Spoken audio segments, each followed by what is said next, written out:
Living the Vibes with Vitamin.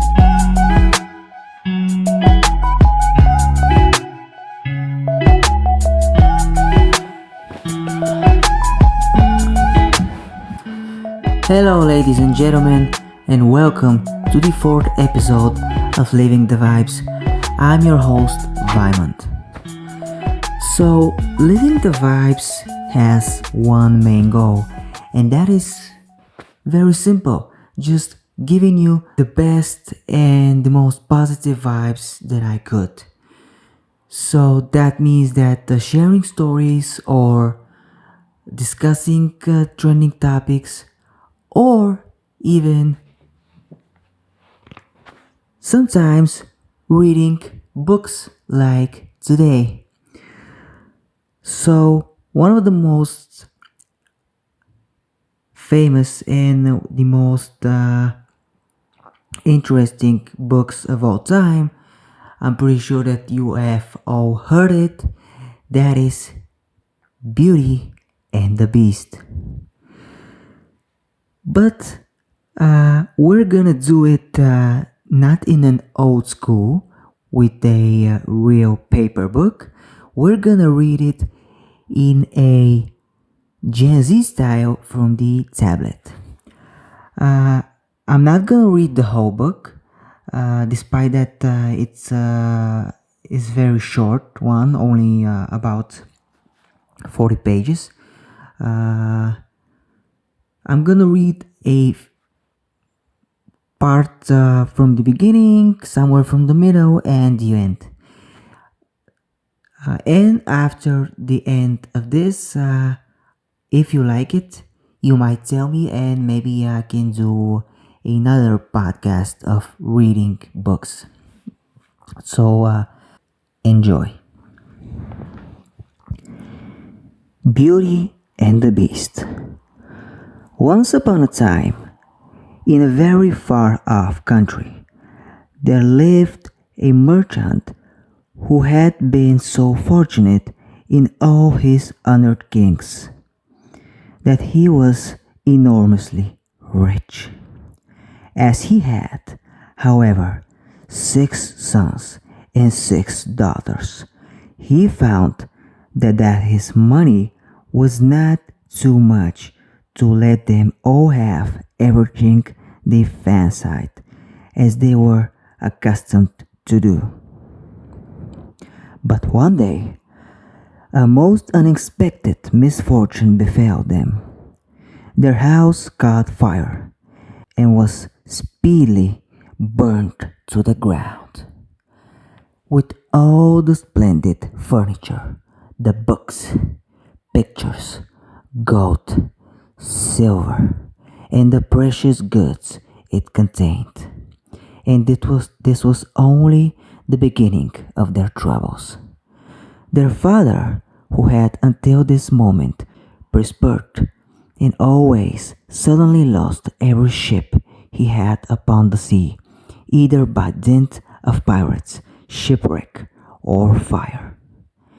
Then he heard that his clerks in distant countries, whom he trusted entirely, had proved unfaithful. And at last, from a great wealth, he fell into direst poverty. All he had left was a little house in a desolate place, at least 100 leagues from the town in which he had lived. And to this was forced to retreat with his children, who were in despair at the idea of leading such a different life. Indeed, the daughters at first hoped that their friends, who had been so numerous while they were rich, would insist on their staying in their houses, now they no longer possessed one. But they soon found that they were left alone, and that their former friends even attributed their misfortunes to their own extravagance and showed no intention of offering them any help. So nothing was left for them but to take their departure to the cottage, which stood in the midst of a dark forest and seemed to be the most dismal place upon the face of the earth. As they were too poor to have any servants, the girls had to work hard, like peasants, and the sons, for their part, cultivate the fields to earn their living. Roughly clothed and living in the simplest way, the girls regret unceasingly the luxuries and amusements of their former life. Only the youngest tried to be brave and cheerful. She had been as sad as anyone when misfortune first overtook her father, but soon recovering her natural gaiety, she set to work to make the best of things, to amuse her father and brothers as well as she could, and to try persuade her sisters to join her in dancing and singing. But they would do nothing of that sort, and because she was not as doubtful as themselves, they declared that this miserable life was as she was fit for. But she was really far prettier and clever than they were. Indeed, she was so lovely that she was always called Beauty. After 2 years, when they were all beginning to get used to their new life, something happened to disturb their tranquility. Their father received the news that one of his ships, which he had believed to be lost, had come safely into port with a rich cargo. All the sons and the daughters at once thought that their poverty was at the end and wanted to set out directly for town. But their father, who was more prudent, begged them to wait a little and thought it was harvest time and he could ill be spared. Determined to go himself first to make inquiries. Only the youngest daughter had any doubt but that they would soon again be as rich as they were before, or least rich enough to live comfortable. So they all wanted their father with commissions for jewels and dresses which it would have taken a fortune to buy. Only Beauty, feeling sure that it was of no use, did not ask for anything. Her father, noticing her silent, said, "And shall I bring for you, Beauty? The only thing I wish for is to see you come home safely," she answered.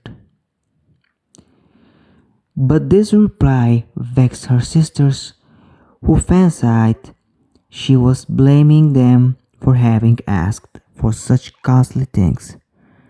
Her father, however, was pleased, but he thought that at her age she certainly ought to like pretty presents.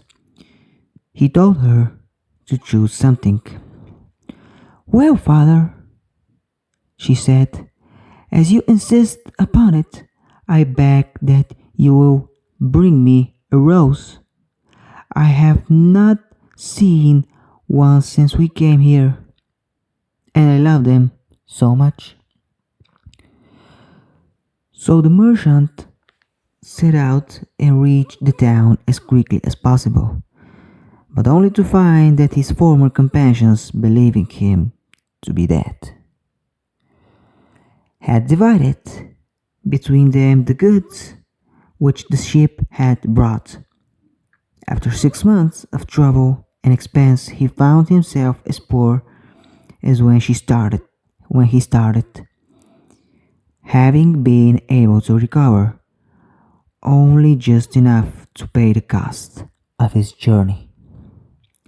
To make matters worse, he was obliged to leave the town in the most terrible weather, so that by the time he was within a few leagues of his home, he was almost exhausted with cold and fatigue.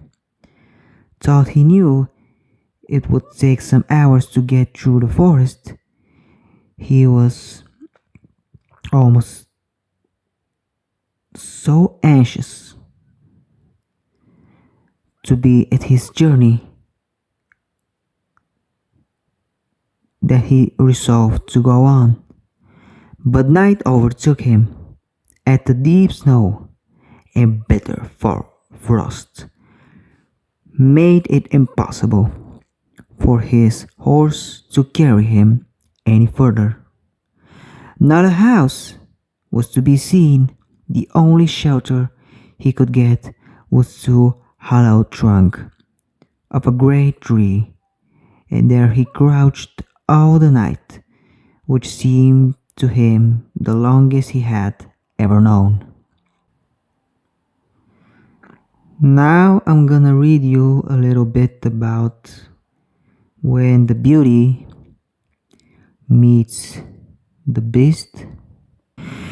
In spite of being so cold and weary, when he reached the castle, he had taken his horse to the stable and fed it.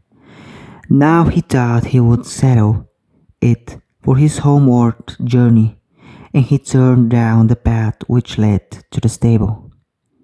This path had a hedge of roses on each side of it.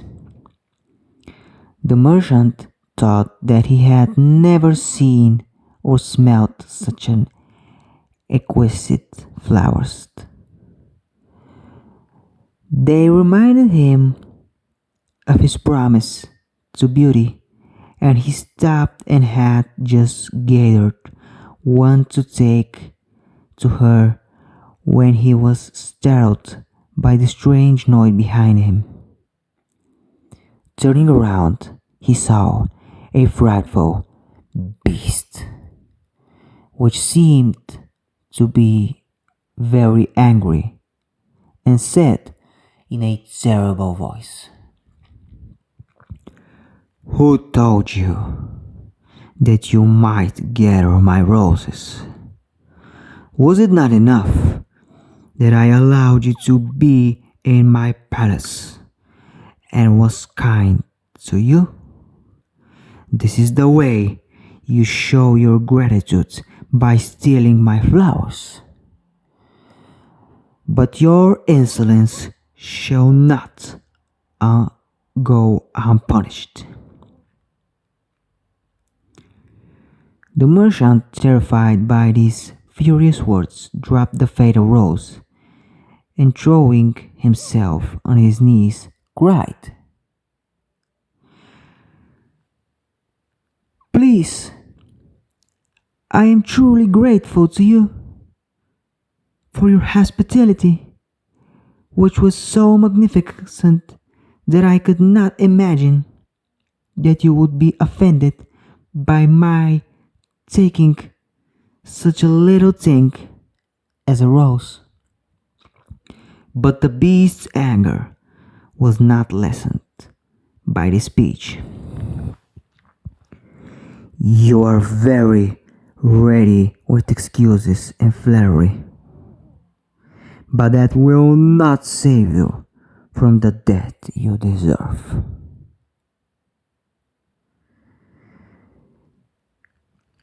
If my daughter Beauty could only know what danger her rose has brought me into."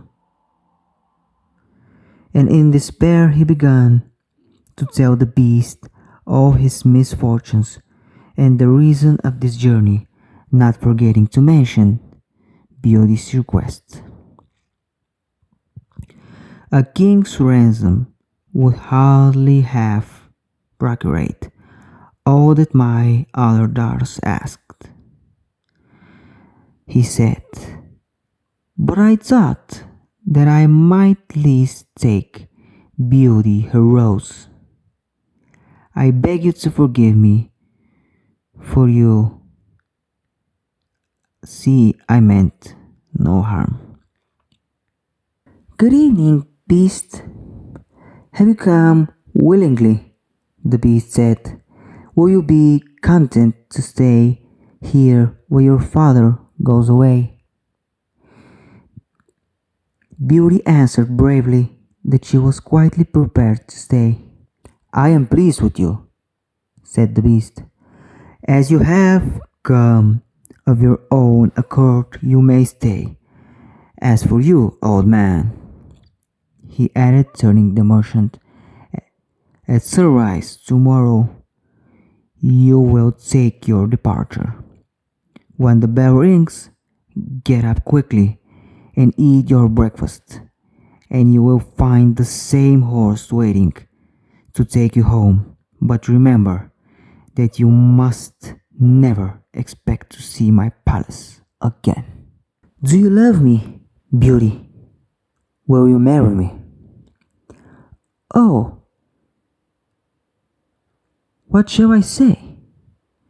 Cried Beauty, for she was afraid to make the beast angry by refusing. Say yes or no, without fear, he replied. Oh, no, beast, said Beauty. Since you will not, good night, Beauty, he said. And she answered, good night, beast, very glad to find that her refusal had not provoked him. And after he was gone, she was very soon in bed and asleep, and dreaming of an unknown prince. She thought that he came and said to her, Ah, Beauty, why are you so unkind to me? I fear I am fated to be unhappy for many a long day still. Beauty, will you marry me? And it seemed to Beauty that now she understood. Ah, Beauty, why are you so unkind to me? I fear I am fated to be unhappy for many a long day still. And then her dreams changed, but the charming prince figured in them all, and when morning came, her first thought was to look at the portrait and see if it was really like him. She found it certainly was. This morning she decided to amuse herself in the garden, for the sun shone and all the fountains were playing, but she was astonished to find that every place was familiar to her, and presently she came to the brook where the myrtle trees were growing, where she had first met the prince in her dream, and that made her think more than ever that she mused. Oh, he's dead, and it's all my fault, Beauty said, crying bitterly. But then looking at him again, she fancied he still breathed. Fetching some water from the nearest fountain, she sprinkled it over his face, and to her great delight he began to revive. Oh, beast, how you frightened me, she cried. I never knew how much I love you until now, when I feared I was too late to save your life. Beauty, will you marry me? She answered softly, "Yes, dear beast." As she spoke, a blaze of light sprang up before the windows. The palace. Fireworks cracked and guns banged, and across the avenue of orange trees, in letters all made of fireflies, was written, "Long live the prince and his bride." Turning to ask the beast what it could all mean. "Beauty for you."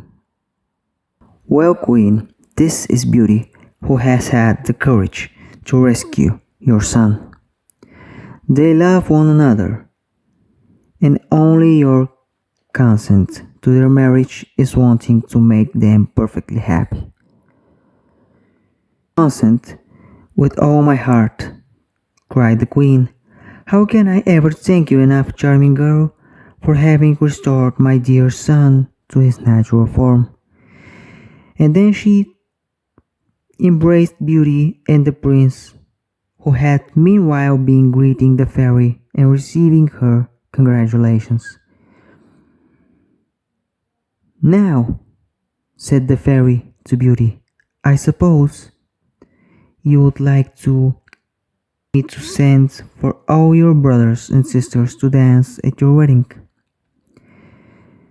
And so she did, and the marriage was celebrated the very next day with the utmost splendor, and Beauty and the prince lived happily ever after. And there it is, just like every fairy tale, this has a happy ending. I hope you like it. If you did, please tell me so I can make more book readings. This is it. Subscribe to my channel, leave a comment, like this video, follow me on social media. I'm your host Vaimant, and as always, have good vibes, but because this is the most important thing. See you next week.